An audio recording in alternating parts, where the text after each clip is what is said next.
Hello everyone, my name is Gulab Shah और आप सभी देख रहे हैं हमारा official channel the learners community DUSOL। I hope आप सभी ठीक होंगे और आप सभी अपनी अपनी स्टडी बहुत अच्छे से कर रहे होंगे। देखिए, आज की जो मेरी वीडियो होने वाली है वो BA प्रोग्राम सेकंड सेमेस्टर की होने वाली है। सेकंड सेमेस्टर में जो आपकी हिस्ट्री है, आज हम उस हिस्ट्री के जो इम्पॉर्टेंट नोट्स हैं या ये कहें इम्पॉर्टेंट चैप्टर्स हैं उन्हें कवर कर रहे हैं। देखिए, ये जो आपकी हिस्ट्री है इसका नाम है भारत का इतिहास 300 CE से 1200 CE। अगर आपके पास भी ये हिस्ट्री है तो ये वीडियोस आप लोगों के लिए बहुत ज़्यादा इंपॉर्टेंट होने वाली हैं। देखिए, मैं आपको ऑलरेडी यूनिट 1 जो है वो कवर करवा चुकी हैं। हमारी यूनिट 2 चल रही है, तो अगर आपने वीडियोस प्रीवियस नहीं देखी हैं तो आप उन्हें चेकआउट कर लीजिए। एंड मैंने आपको सिलेबस भी बताया है, क्या सिलेबस होने वाला है आपका इस बुक का, तो आप उसको चेकआउट करना मत भूलिएगा। लिंक आपको डिस्क्रिप्शन बॉक्स में, पूरी प्लेलिस्ट का लिंक आपको डिस्क्रिप्शन बॉक्स में मिल जाएगा। एंड देखिए, जो हमारी यूनिट नंबर 2 है उसका जो चैप्टर नंबर 1 है उसकी ही हम वीडियोस बना रहे हैं। इसका पार्ट 1 ऑलरेडी आपको गिवन है, आज हमारा पार्ट 2 होने वाला है। तो आप इस वाले पार्ट को भी ज़रूर चेकआउट कर लीजिएगा ताकि आपको ये वाला जो नेक्स्ट वाला यानी ये वाला जो पार्ट है वो अच्छे से समझ में आ जाए। ठीक है, चलिए फिर बिना देरी करे हम लोग स्टार्ट करेंगे। जहाँ हमने लास्ट छोड़ा था हम वहीं से कंटिन्यू करेंगे इस बार। ठीक है,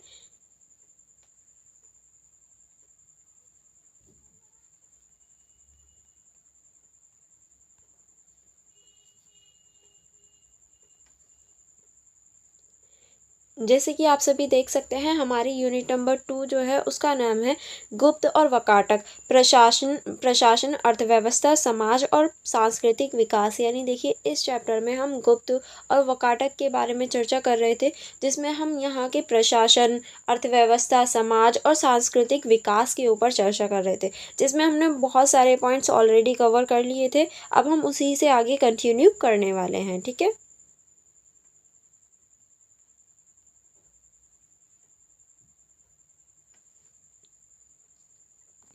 देखिए, जो हमारा नेक्स्ट टॉपिक स्टार्ट होने वाला था वो था हमारा वकाटक वंश। तो हम वकाटक वंश से ही स्टार्ट करेंगे। इसके अंतर्गत हम देखेंगे वकाटक वंश की स्थापना और शासनकाल। क्योंकि वकाटक वंश के ऊपर बात हो रही है तो सबसे पहले हमें पता होनी चाहिए इसकी स्थापना और इसका जो शासनकाल है वो कब से कब तक रहा। ठीक है, वकाटक वंश की स्थापना 3री शताब्दी ईसा पूर्व के आसपास हुई। यानी ऐसा माना जाता है वकाटक वंश की जो स्थापना है वो 3री शताब्दी के आसपास हुई थी। ठीक है, यह वंश भारत के मध्य और दक्षिण भागों में शासन करता था। यानी देखिए, ये जो वंश है ये भारत के मध्य और दक्षिण भागों में ही शासन करता था। यानी ये जो हमारा भारत है इसके निचले हिस्से दक्षिण में और जो मध्य वाला हिस्सा है, बीच वाला हिस्सा है, वहीं पर वकाटक वंश का शासन रहता था। ठीक है, नेक्स्ट आप इसमें लिखेंगे वकाटक शासकों का प्रभाव मुख्य रूप से विदर्भ यानी वर्तमान महाराष्ट्र और आसपास के क्षेत्रों में था। यानी अगर हम मुख्य रूप से बात करें तो वर्तमान का जो महाराष्ट्र है उसके आसपास के क्षेत्रों में ही वकाटक वंश का हमेशा प्रभाव रहता था, या ये कहूँ शासन रहता था। ठीक है, इसका शासन लगभग 250 ईस्वी से 500 ईस्वी तक चला था। ठीक है, अब हम देखेंगे इस वंश की विशेषताएं, यानी जो वकाटक वंश है इसकी क्या क्या विशेषताएं हैं। तो इसकी विशेषताओं में आप लिखेंगे यह वंश अपने समय में गुप्त वंश का समकालीन था। यानी जो हमने लास्ट वीडियो में गुप्त वंश के बारे में पढ़ा था ये उसी का समकालीन यानी एक ही टाइम पे चलने वाले वंश थे, एक अलग स्थान पे एक अलग स्थान पे। ठीक है, वकाटक शासकों ने राजनीतिक स्थिरता, सांस्कृतिक विकास और धार्मिक संरक्षणता को बढ़ावा दिया। यानी वकाटक वंश में जो राजनीतिक स्थिरता है, सांस्कृतिक विकास है और धार्मिक संरक्षणता है उसको बढ़ावा इन्होंने दिया था। ठीक है, आगे अब हम देखेंगे इस वंश की राजधानी पहले नागपुर के पास नंदीवर्धन थी और बाद में इसे वतसगुल्लम यानी जो वर्तमान में हमारा बासिम स्थानांतरित कर दिया। यानी पहले जो थी वो ये राजधानी थी और बाद में ये बन गई। ठीक है, अब हम देखेंगे मुख्य शासक और उपलब्धियां, यानी इसके जो मुख्य शासक थे और उनकी क्या क्या उपलब्धियां थी। ठीक है, तो पहले हम देखेंगे विंध्याशक्ति जो है वो स्थापत्य है, या ये कहे इन्होंने ही इस वंश की स्थापना की थी। ठीक है, विंध्याशक्ति इस वंश का स्थापक था जिसने 3री शताब्दी के अंत में इस वंश की नींव रखी। यानी विंध्याशक्ति जो है इन्होंने ही इस वंश की स्थापना की थी। ठीक है, इसका शासनकाल लगभग 350 से 370 ईस्वी के बीच चला था। ठीक है, इसे एक महान योद्धा और कुशल प्रशासक माना जाता है, क्योंकि ये बहुत ज़्यादा महान था, तभी तो देखिए पूरे वंश की स्थापना कर दी इसने, तो इसी वजह से हम इसे एक महान योद्धा और कुशल प्रशासक भी कह सकते हैं। ठीक है, नेक्स्ट अब हम देखेंगे प्रवरसेन प्रथम। प्रवरसेन प्रथम जो है ये वकाटक वंश का सबसे शक्तिशाली शासक था। इसने अपने शासनकाल में कई क्षेत्रों पर विजय प्राप्त की और राज्य का विस्तार किया। यानी देखिए इन्होंने कई क्षेत्रों पर विजय प्राप्त की थी अपने शासनकाल के दौरान, और अपने जो राज्य है या ये कहें अपना जो क्षेत्र है उसका इन्होंने विस्तार किया था। नेक्स्ट अब हम देखेंगे इसने धर्मराज की उपाधि धारण की और वैदिक परंपराओं को बढ़ावा दिया। यानी ये जो है ये अपने आप को धर्मराज कहलवाते थे और इन्होंने वैदिक जो परंपराएं हैं उनको बढ़ाया था। नेक्स्ट अब हम देखेंगे इसने 4 अश्वमेध यज्ञ करवाए, जिससे इसकी शक्ति और प्रतिष्ठिता का पता चलता है। देखिए अश्वमेध यज्ञ जो है वो मैं आपको ऑलरेडी 2-3 बार बता चुकी हूँ, तो अगर आपको नहीं पता तो इसके लिए अब आपको लास्ट वाली वीडियो चेक करनी है। अगर पता है तो आप मुझे कमेंट बॉक्स में बताना अश्वमेध यज्ञ में क्या करवाया जाता था। ठीक है, अब देखिए अश्वमेध यज्ञ करवाने के लिए बहुत ज़्यादा शक्तिशाली होना ज़रूरी होता था, तो इसने अपने शासनकाल में 4 बार करवाया। इससे हमें पता चलता है ये बहुत ज़्यादा शक्तिशाली थे। ठीक है, नेक्स्ट अब हम देखेंगे वतस गुल्लम शाखा। देखिए इसके बारे में देख लेते हैं। यह है इस वंश की एक शाखा वतस गुल्लम वर्तमान वासिम में स्थित थी। ठीक है, यह स्थित हुई। इस शाखा के शासकों ने कला और संस्कृति को बढ़ावा दिया। यानी ये जो शाखा के जितने भी शासक थे उन्होंने कला और संस्कृति को बढ़ावा दिया। अजंता गुफाओं का निर्माण इन्हीं शासकों के संरक्षण में हुआ था। यानी जो हमारी अजंता की गुफाएं हैं वो भी इन्हीं शासकों द्वारा करवाई गई थी। ठीक है, नेक्स्ट अब हम देखेंगे वकाटक और गुप्त वंश के संबंध। यानी जो वकाटक साम्राज्य था और जो गुप्त साम्राज्य था या गुप्त वंश था, इन दोनों के बीच में क्या संबंध थे, तो इसमें आप लिखेंगे वकाटक और गुप्त वंश के बीच राजनीतिक और वैवाहिक संबंध थे। यानी देखिए इन दोनों के बीच में राजनीति के साथ साथ वैवाहिक संबंध भी थे, यानी ये लोग आपस में विवाह भी कर लेते थे। ठीक है, ऐसे भी इनके संबंध थे। नेक्स्ट अब हम देखेंगे चंद्रगुप्त द्वितीय। गुप्त वंश ने अपनी बेटी प्रभावती गुप्तों का विवाह वकाटक शासक रुद्रसेन द्वितीय से किया था। यानी देखिए जो चंद्रगुप्त द्वितीय थे वो गुप्त वंश के थे, उन्होंने अपनी बेटी जो प्रभावती गुप्त थी उनका जो विवाह था वो वकाटक वंश के रुद्रसेन द्वितीय के साथ में कर दिया था, जिससे हमें पता चलता है इन लोगों के बीच में विवाह संबंध भी बन जाते थे। ठीक है, नेक्स्ट अब हम देखेंगे इस विवाह के कारण वकाटक और गुप्त साम्राज्य के बीच मित्रता और सहयोग बढ़ गया। क्योंकि देखिए जब भी विवाह का संबंध बन जाता है तो वहाँ जो हमारे संबंध होते हैं वो अच्छे हो जाते हैं, और जो मित्रता के संबंध होते हैं, सहयोग के संबंध होते हैं वो बन जाते हैं। ठीक है, नेक्स्ट अब हम देखेंगे प्रशासन और समाज। किस तरह से प्रशासन और समाज है, इसमें आप लिखेंगे वकाटक शासक अपने प्रशासन में ब्राह्मणों और मंत्रियों की सलाह लेते थे। यानी जो वकाटक वंश के राजा थे वो अपनी हर चीज में ब्राह्मण और मंत्रियों की सलाह लेते थे। ठीक है, राज्य को कई प्रांतों में बांटा गया था और हर प्रांत का अलग अधिकारी होता था। ठीक है, नेक्स्ट अब हम देखेंगे ग्रामीण और नगरीय प्रशासन संगठित थे और शासकों ने भूमि अनुदान की नीति अपनाई थी। यानी जो ग्रामीण और नगरीय शासन थे वो पूरी तरीके से संगठित थे, हर चीज अच्छे से थी, और जो शासक थे उन्होंने भूमि अनुदान यानी भूमि को अनुदान में देने वाली नीतियां भी चलाई गई थी ताकि भूमि को दान में दिया जा सके। ठीक है, नेक्स्ट अब हम देखेंगे कला संस्कृति और धर्म। यहाँ की जो कला है, संस्कृति है और धर्म था वो कैसा था। ठीक है, नेक्स्ट इसमें हम देखेंगे वकाटक वंश के समय कला और साहित्य का खूब विकास हुआ। यानी ये टाइम जो था वो कला और संस्कृति के विकास का टाइम था। ठीक है, नेक्स्ट अब हम देखेंगे इस वंश ने हिंदू धर्म और बौद्ध धर्म दोनों को संरक्षण दिया। यानी इस टाइम पे जो हिंदू धर्म है और बौद्ध धर्म है दोनों को ही संरक्षण प्राप्त था। अजंता की प्रसिद्ध गुफाओं का निर्माण वकाटक शासकों के संरक्षण में हुआ था, जो कि हमें यहाँ की कला और संस्कृति के बारे में बताती है। ठीक है, नेक्स्ट अब हम देखेंगे इन गुफाओं की चित्रकला और मूर्तिकला विश्व प्रसिद्ध है।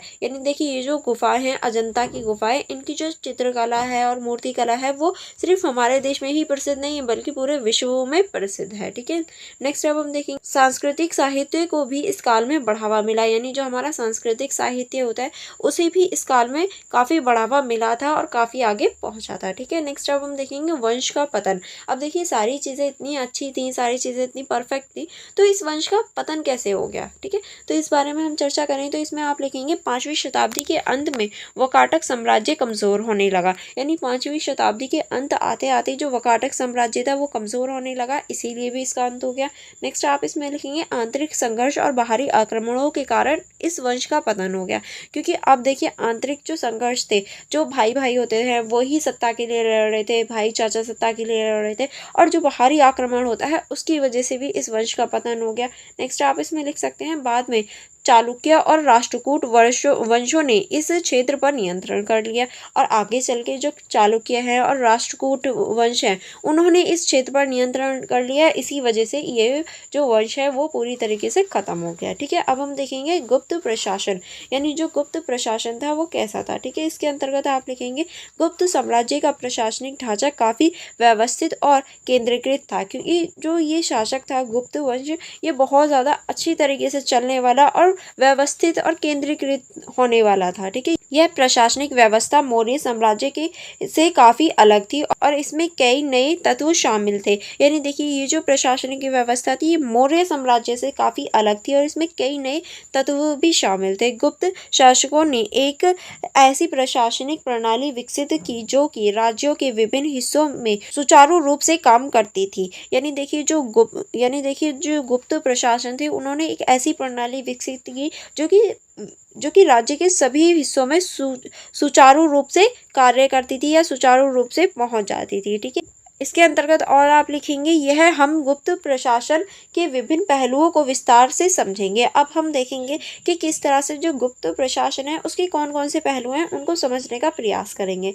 तो सबसे पहले हम देखेंगे राजा की उपाधियां और सत्ता, यानी जो राजा थे उनकी जो उपाधियां थी और उनकी जो सत्ता थी। ठीक है, तो सबसे पहले हम देखेंगे गुप्त राजाओं ने महाराजा धीराज और परमेश्वर जैसी उच्च उपाधियां धारण की, यानी देखिए जो गुप्त प्रशासन थे, गुप्त जो राजा होते थे वो अपने आप को महाराजा धीराज और परमेश्वर जैसी जो उपाधियां होती हैं या ऐसे नामों से पुकारवाया करते थे, यानी अपने आप को इन नामों से पुकारवाया करते थे। यह उपाधियां उनकी सर्वोच्चता और देवीय शक्ति को दर्शाती हैं, क्योंकि वो अपने आप को सर्वोच्च मानते थे और देवीय रूप भी मानते थे, इसीलिए इनकी जो देवीय रूप है, देवीय शक्ति है और सर्वोच्चता है उसको दिखाने का कार्य करते हैं एक तो महाराजा धीराज और परमेश्वर, ऐसे वर्ड। ठीक है, नेक्स्ट अब हम देखें हालांकि बाद में शासकों के मामले में यह उपाधियां अतिरिक्त हो गई क्योंकि उनकी सत्ता पूर्ववर्ती शताब्दियों में महान राजाओं की तुलना में शामिल हो गई, यानी देखिए आगे चल के ये ज्यादा इम्पोर्टेंट नहीं रही क्योंकि आगे चल के इनकी जो शक्ति थी वो महान राजाओं की तुलना में शामिल हो गई थी। इन उपाधियों में उत्तर पश्चिम के शासकों की उपाधियों की अनुगुंज सुनाई देती थी और इसमें देवतीय का कूट भी शामिल होता था। ठीक है, ये शामिल है। ठीक है, चलिए आगे बढ़ेंगे। आगे अब हम देखेंगे केंद्रीय शासन किस तरह से केंद्रीय शासन था, चलिए इसको देख लेते हैं। गंगा की घाटी जो गुप्तों के सीधे नियंत्रण में थी में राजा प्रशासन के केंद्र थे, राजकुमार मंत्री और सलाहकार इसके सहायक होते थे, यानी देखिए जो गंगा की घाटी थी वहाँ इनका काफी अच्छा नियंत्रण था, तो वहीं जो राजा होता था वो उसका केंद्र होता था, राजकुमार रहते थे और मंत्री और जो इनके सहायक होते थे वो वहीं रहते थे। ठीक है, नेक्स्ट अब हम देखेंगे राजपुत्रों को प्रांतों का वायसराय यानी उपराजा नियुक्त किया जाता था। प्रांत देश, राष्ट्रीय और भुक्त को जिला, प्रदेश या विषय में बांटा गया था और प्रत्येक जिले का अपना प्रशासनिक अधिकारी होता था, यानी देखिए जो राजपुत्र होते थे या ये कहें राजा के जो बेटे वगैरह होते थे उनको एक तरह से वायसराय घोषित किया जाता था हर प्रांत का, ताकि वो उस प्रांत को अच्छे से चला सके। ठीक है, नेक्स्ट अब हम देखेंगे आगे आप इसमें लिखेंगे व्यवहारिक मामलों में स्थानीय प्रशासन केंद्रों पर निर्भर नहीं था, निर्णय स्थानीय स्तर पर ही लिया जाता था जब तक कि उनका संबंध केंद्रीय स्तर की नीतियों या आदेश से नहीं होता था। यानी देखिए सारी चीज़ें जिले में बटी हुई थी, यानी प्रांतों में बटी हुई थी, तो प्रांतों के स्थान पर ही या ये कहे जिले के स्थान पर ही जो निर्णय होता था वो ले लिया जाता था। केंद्र के पास जब जाता था या तो वो केंद्र से संबंधित हो या फिर केंद्र की नीतियों से संबंधित हो तब वो राजा तक जाता था, अदरवाइज नीचे जो पद पे थे वही उस मामले को निपटा लेते थे। नेक्स्ट अब हम देखेंगे मौर्य प्रशासन से अंतर, किस तरह से ये मौर्य प्रशासन से अंतर था, इसमें आप लिखेंगे गुप्त प्रशासन मौर्य प्रशासन से स्पष्ट रूप से भिन्न था। अशोक यह सुनिश्चित करते हैं कि वह सभी घटनाओं से अवगत रहे, जबकि गुप्त राजा इसे कुमारमातियों और अयुक्तियों को सौंपकर संतुष्ट रहते थे। यानी देखिए, जो अशोक थे वो सारी घटनाओं, सारी चीजें उन्हीं के पास आती थी, सब चीजों का ये सल्यूशन यही करते थे। लेकिन जो गुप्त राजा थे वो क्या करते थे, अपने जो नियुक्त किए गए लोग हैं उन्हीं को सारी चीजें दे देते थे, सौंप दे देते थे, ताकि वो स्थानीय लेवल पे ही सारी चीजों को सॉल्व करते हैं। ठीक है, नेक्स्ट अब हम देखेंगे शिलालेखों और मोहरों के साक्ष्य से पता चलता है कि गुप्त प्रशासन अपेक्षाकृत अधिक केंद्रीकृत थे और पदाधिकारी एक से अधिक पदों पर भार संभालते थे। यानी देखिए, जो हमारे सिक्के हैं और जो अभिलेख हैं उनसे पता चलता है कि जो गुप्त प्रशासन थे वो केंद्रीकृत ही थे और जो पदाधिकारी होते थे वो एक से अधिक पदों की भार जो है ये कहें एक से अधिक पदों की जो चीजें हैं वो संभालते थे। ठीक है, नेक्स्ट अब हम देखेंगे गुप्तोत्तर काल में हर्ष की भूमिका। यानी जो गुप्तोत्तर काल था उसमें हर्ष की क्या भूमिका थी, चलिए इसको देख लेते हैं। इसके अंतर्गत आप क्या लिख सकते हैं, इसमें आप लिखेंगे गुप्तोत्तर काल में हर्ष की भूमिका एक शाही निरीक्षक जैसी थी। वह शासक की सामान्य कार्यप्रणाली और कर वस्तुओं की जांच पड़ताल करते थे, उत्तरदायीपूर्वक दान देते थे। यानी देखिए, जो हर्ष थे वो एक तरह से एक इम्पॉर्टेंट रोल निभाते थे और इनकी जो प्रणाली थी वो कर वसूलना और जांच पड़ताल करना, ये सारी चीजें होती थी। ठीक है, नेक्स्ट अब हम देखेंगे ग्रामीण और शहरी प्रशासन। ग्रामीण और शहरी प्रशासन के अंतर्गत आप लिखेंगे गांवों के अनेक वर्ग थे, जो ग्राम, पहली, गुल्म, खेतक आदि ये सभी मुखिया ग्रामीण गुरुजनों वाले ग्राम नियमों के अधीन थे। इन ग्रामीण गुरुजनों के कुछ ग्राम अध्ययन या कुटुंबी के पदभार संभालते थे। यानी ये लोग जो है वो पदभार संभालते थे, सारी चीज़ों को एक तरह से रीअरेंज करते थे या अरेंज करके चलते थे गांव लेवल पर। ठीक है, नेक्स्ट अब हम देखेंगे शहरी प्रशासन में प्रत्येक नगर में एक परिषद होता था। गाँवों में ये लोग होते थे और शहरों में परिषद होता था, जिसमें नगर सृष्टि यानी नगर निगम का अध्ययन, यानी व्यापार संघ और मुख्य प्रतिनिधित्व होते थे। प्रथम कुलीक होते थे जिनमें शिल्पकारों का प्रतिनिधित्व होता था और प्रथम कायस्थ होते थे जो कि हमारे प्रधान लिपि या मुंशी शामिल होते थे जो कि नगरों को चलाते थे। ठीक है, यह परिषद मौर्य काल की सरकारी समितियों से अलग थी, क्योंकि मौर्य काल में ऐसी समितियां नहीं होती थी। ठीक है, क्योंकि इसमें स्थानीय प्रतिनिधित्व होता था जिनसे वाणिज्यिक हितों की प्रधानता होती थी। यानी इसमें जो स्थानीय प्रतिनिधित्व है वो भी शामिल होता था, बट जो मौर्य काल है उसमें ऐसा कुछ नहीं था। ठीक है, नेक्स्ट अब हम देखेंगे कृषि आधारित अर्थव्यवस्था का निर्माण। किस तरह से कृषि आधारित जो अर्थव्यवस्था है उसका पुनर्निर्माण हुआ, इसमें आप लिखेंगे मौर्य राज्य मुख्यतः वर्तमान अर्थव्यवस्था से राजस्व वसूलने और कृषि विस्तार पर ध्यान देते, जबकि गुप्त राज्यों ने कृषि आधारित अर्थव्यवस्था के पुनर्निर्माण के लिए कोशिश की। यानी ये जो है ये सिर्फ कृषि आधारित जो विस्तार है उस पर ध्यान देते थे और ये कृषि आधारित जो अर्थव्यवस्था है उसका पुनर्निर्माण कर रहे थे। ठीक है, नेक्स्ट अब हम देखेंगे गुप्त प्रशासन की यह प्रणाली अवधारणा से विकसित हुई कि शासन व्यवस्था के समर्थन के रूप में विभिन्न अनुदान किसी यज्ञ से ज्यादा प्रभावी हो और भूमिदान महादान है। यानी देखिए, ये जो है कि किसी भी यज्ञ से ज्यादा भूदान को मान देते। ठीक है, ताकि जो इनकी अर्थव्यवस्था है वो और ज्यादा अच्छी हो सके। नेक्स्ट अब हम देखेंगे राजा के द्वारा यह निवेश उर्वरक और सुनिश्चित भूखंडों पर कृषि को उन्नत करने और बंजर भूमि पर अधिवास को प्रोत्साहन देने के लिए किया जाता था। परिधि पर स्थित क्षेत्रों को इस तरह से व्यतीत कृषि अर्थव्यवस्था में लाया जा सकता है। यानी देखिए, ये जो है ये राजा जो है वो सभी को प्रोत्साहन करते थे जो भूमि बंजर है उस पर भी कृषि करने के लिए, जिसकी वजह से जो बंजर भूमि थी वो भी कृषि योग्य हो जाती थी और वहाँ की जो अर्थव्यवस्था है वो और ज्यादा अच्छी हो जाती थी। नेक्स्ट अब हम देखेंगे प्रारंभिक अनुदान गंगा के हृदय स्थल में नहीं बल्कि उसके बाहर के क्षेत्रों में हुआ। यानी शुरुआत में जो अनुदान हुआ था वो गंगा के आसपास नहीं बल्कि उसके बाहरी क्षेत्रों में हुआ था। चूंकि भूमि अनुदान के प्रांतों से पहल करने की उम्मीद थी, इसीलिए कृषि अधिवासों की स्थापना राज्य का जोर धीरे धीरे घटता गया। यानी देखिए ये जो है इसका जो जोर था अनुदान का वो राज्य की तरफ से धीरे धीरे घटता गया था। अब हम देखेंगे भूमि अनुदान। भूमि अनुदान किस तरह से था, चलिए इसको देख लेते हैं। भूमि अनुदान के अंतर्गत आप लिखेंगे भूमि अनुदान गुप्त काल की एक महत्वपूर्ण प्रशासनिक और आर्थिक व्यवस्था थी। ये जो है बहुत ज़्यादा इम्पोर्टेंट एक व्यवस्था के रूप में हम देख सकते हैं, खासकर आर्थिक व्यवस्था के रूप में। यह प्रथम धार्मिक, अनुष्ठानिक और प्रशासनिक उद्देश्यों के लिए भूमि दान करने का अधिकार आधारित थी। यानी ये जो है धार्मिक और जो प्रशासनिक अनुष्ठान होते थे उनके लिए भूमि अनुदान करने का एक तरह से आधार थी। इस व्यवस्था ने सामाजिक, आर्थिक और राजनीतिक ढांचे को गहराई से प्रभावित किया, क्योंकि देखिए ये जो अर्थव्यवस्था है ये पूरे ही जो समाज था, ये कहें जो शासन प्रणाली थी उसको सामाजिक, आर्थिक और राजनीतिक रूप से प्रभावित करती थी। यहाँ हम भूमि अनुदान के विभिन्न पहलुओं को विस्तार से समझेंगे, यानी किस किस मौके पर किस किस तरह से भूमि अनुदान दी जाती थी। ठीक है, नेक्स्ट अब हम इसी में देखेंगे भूमि अनुदान का उद्देश्य और प्रकृति। यानी जो भूमि अनुदान है उसका क्या उद्देश्य था और किस उसकी क्या प्रकृति थी। ठीक है, इसके अंतर्गत आप लिखेंगे धार्मिक और अनुष्ठानिक उद्देश्य। किस तरह से भूमि अनुदान मुख्य रूप से ब्राह्मणों, मंदिरों और मठों को दी जाती थी ताकि इन लोगों का विकास हो सके। यह अनुदान धार्मिक कर्मकांडों और अनुष्ठानों के लिए था। यानी जो धार्मिक अनुष्ठान होते थे, कर्मकांड होते थे, उन्हीं के लिए इन्हें भूमि दी जाती थी।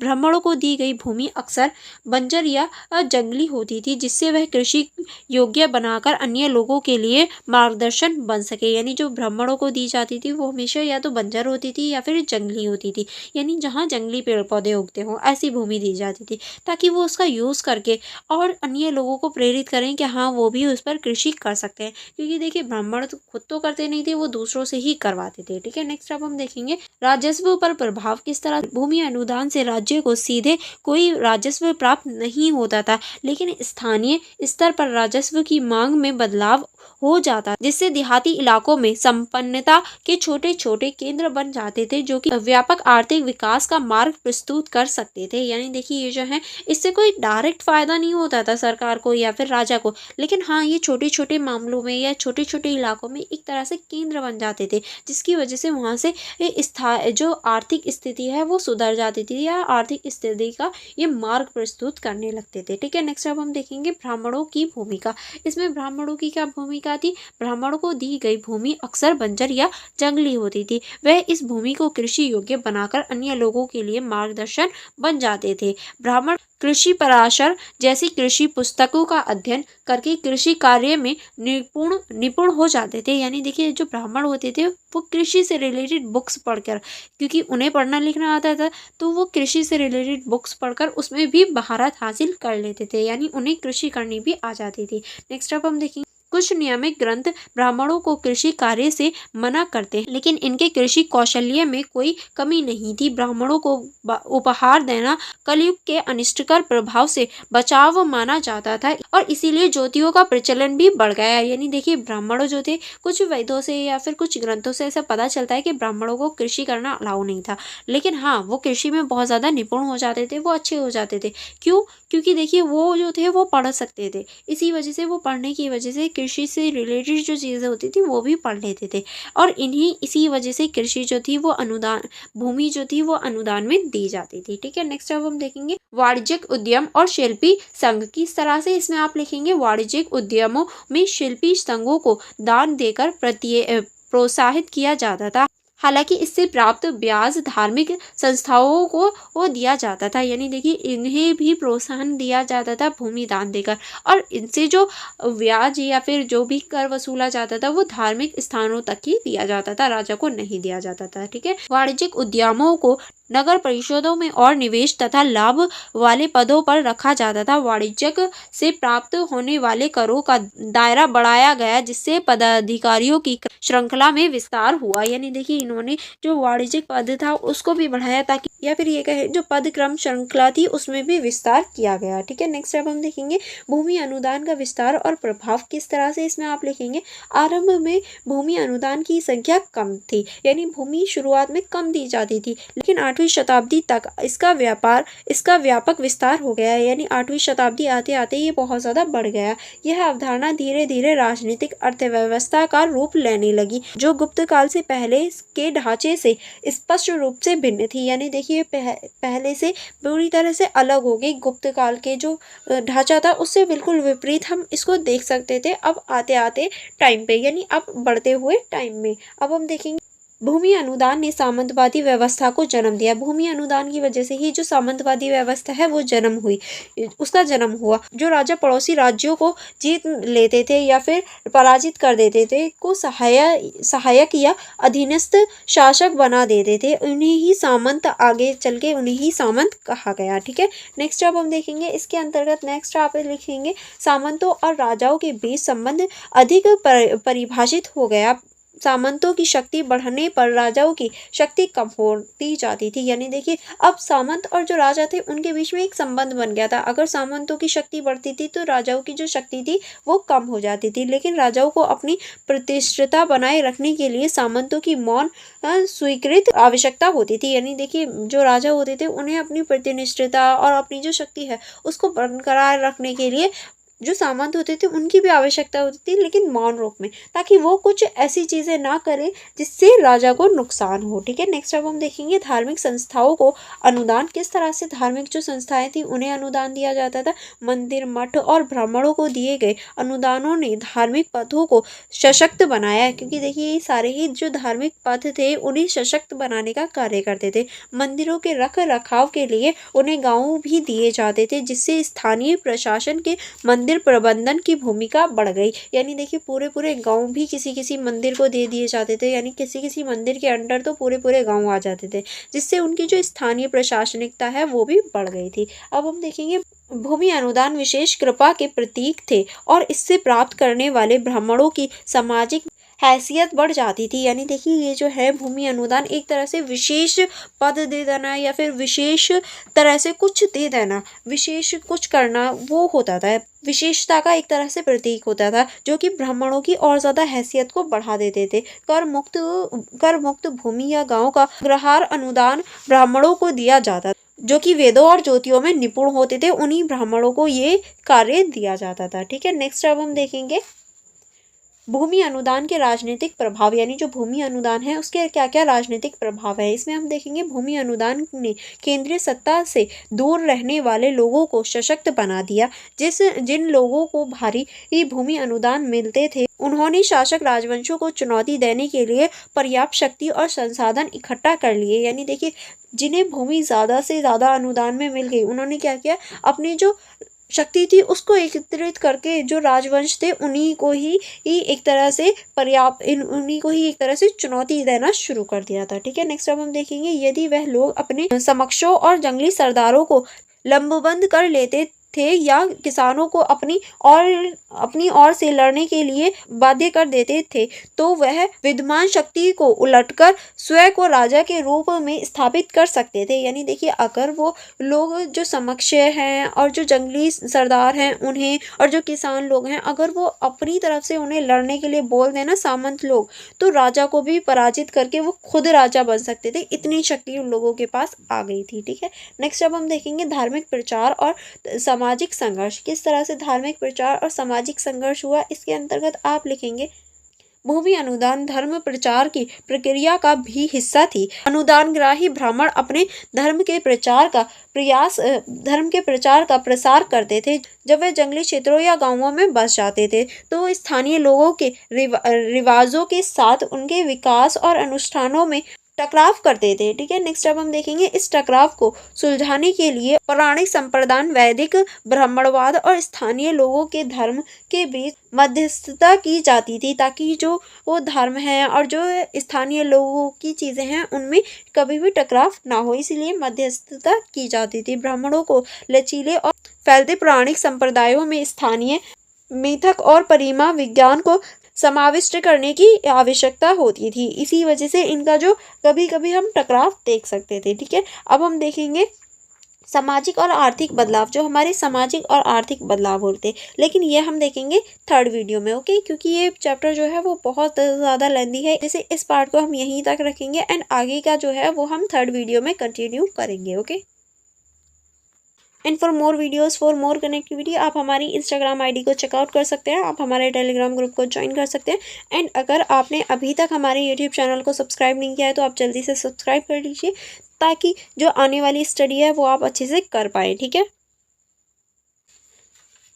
एंड अगर आप इन सभी की सेल्फ स्टडी करना चाहें, यानी अगर आप इन सभी नोट्स की सेल्फ स्टडी करना चाहें, तो आप लोग हमारा app the learners community DUSOL को डाउनलोड कर सकते हैं। ये आपको प्ले स्टोर पर फ्री में मिल जाएगा और यहाँ पर आप ये सारे ही फीचर्स देख सकते हैं जो कि आपकी स्टडी को और ज़्यादा इजी और इम्पॉर्टेंट और ज़्यादा इजी बना देंगे और आप अपनी स्टडी को इजीली कर सकते हैं। एंड सिर्फ आप यही सब्जेक्ट नहीं, आप अपने और भी सब्जेक्ट के जो नोट्स हैं आप हमारे ऐप में जाके रीड आउट कर सकते हैं, उनको सेल्फ स्टडी कर सकते हैं। चलिए फिर हम लोग मिलेंगे नेक्स्ट वीडियो में। आप वीडियो को लाइक करना एंड हमारे यूट्यूब चैनल को सब्सक्राइब करना मत भूलिएगा। Thank you for watching everyone.